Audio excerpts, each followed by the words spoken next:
Hello, this is Dr. Mahesh Lakhe. I'm a consultant physician, special interest in diabetes, and I'm an infectious disease physician.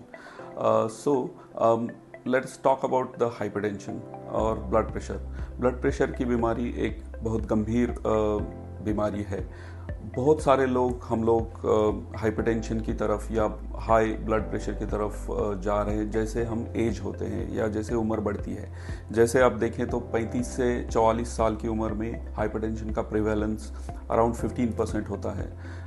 45 to 54 age group में around 30% होता है। 55 से लेकर 64 साल की उम्र तक ये तकरीबन 50% के आसपास चला जाता है। 65 से 74 साल की अगर उम्र की आप बात करते हो तो ऑलमोस्ट 65 टू 68% लोगों को हाइपरटेंशन का प्रिवेलेंस है।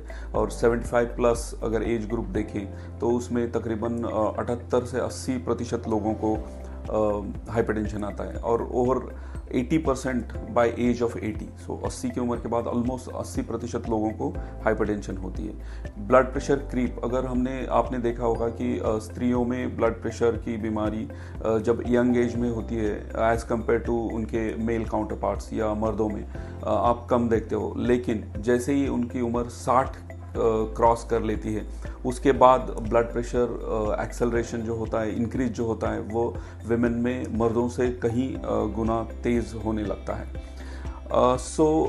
ब्लड प्रेशर क्या ट्रीटमेंट के क्या बेनिफिट्स है वो बहुत जानना ज़रूरी है। देखिए, हर 5 millimetre of mercury blood pressure अगर आप ड्रॉप करते हो, जैसे सिस्टोलिक ब्लड प्रेशर, तो आपका कार्डियोवैस्कुलर जो रिस्क होता है, कार्डियोवैस्कुलर रिस्क यानी हार्ट अटैक या फिर ब्रेन अटैक, इस टाइप के जो गंभीर परिणाम जो हाइपरटेंशन या ब्लड प्रेशर के कारण होने वाले हैं उसमें ऑलमोस्ट 11% की कमी या ड्रॉप होने लगता है। अगर आप सिस्टोलिक ब्लड प्रेशर आपका 140 से 120 तक भी आप ड्रॉप करते हैं with medicines, with regular exercise या फिर reduction of salt intake etcetera, आपका जो रिस्क रिडक्शन है तकरीबन 44% तक होता है। तो इसलिए ब्लड प्रेशर को ठीक से जानना और उसकी ट्रीटमेंट लेना बहुत ज़रूरी है। Thank you.